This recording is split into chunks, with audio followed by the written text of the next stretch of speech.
Hey, so I want to share something fun I got to participate in today. So I'm in South Africa, as you know, and like I said, there's amazing innovation that is happening all across the place. Today I had a chance to really get into the weeds of it.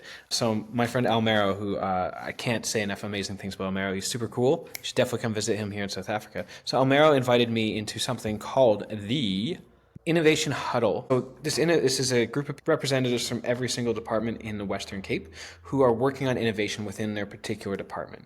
And they get together to help each other tackle common challenges and support each other in work of getting innovation more baked into what's happening in the Western Cape government, which is one of the provincial governments here in South Africa. So there's about, I think, 15 or 16 of us who got together for a couple hours this morning. And we tried this thing called brain trust. A person brings forward a problem that they're working on. And they basically have about 5 minutes to outline their problem. Like, what is it that they're wrestling with? And then we have a couple minutes to sort of ask questions to gather more information. And the questions are specifically about getting more context and more information about what's going on. And then we as a group, but without the presenter, they're there, but they're just listening and taking notes. The rest of us have a discussion as we sort of peel back and think about and engage with the problem they just put on the table. And then after about 25 minutes of this, the person who presented a problem then gets to reflect back what they're hearing, what really resonated for them from the conversation. And then finally, we as a full group kind of decompress and like share sort of what are the key things that came out of it. And I think it's a really fun way, particularly when you have a group like this where you have people across the whole entire sort of map of government. It's a really good chance for a person to get all this insights and ideas and feedback about how to solve their problem. And so the group I was part of, we looked into procurement, challenges with government procurement, both in terms of the speed at which procurement can happen, but also the cost. There's this recognition that oftentimes governments end up overpaying for things because of the nature of how the procurement process works. And one of my key takeaways is the conversation we had this morning. Honestly, I could have had this in a room with any government of Canada, government of UK, government of New South Wales and Australia. It doesn't matter. Every government I've engaged with has the same issues with procurement. It just seems to be universal.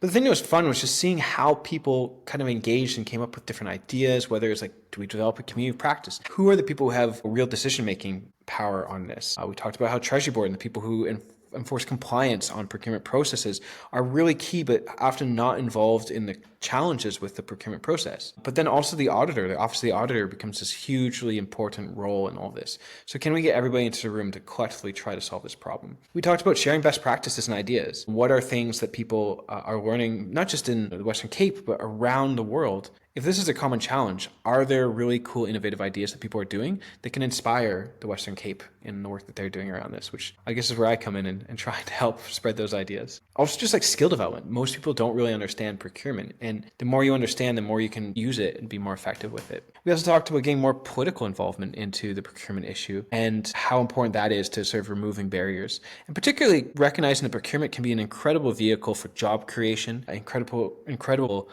for how government can unlock and support the economy, which is a big deal in the Western Cape where there's such high levels of unemployment. This could be a vehicle to really change that. And government can be a major market maker with their money if procurement is done well. And this is where the political support becomes really helpful with all of this. So great conversations. Again, really struck by how common these challenges are. And this is why I'm keen to be working with a couple people on developing a whole entire series coming out soon where we dig deep into this question of innovation in public procurement because it's such an important issue with a lot of potential to be a big unlock.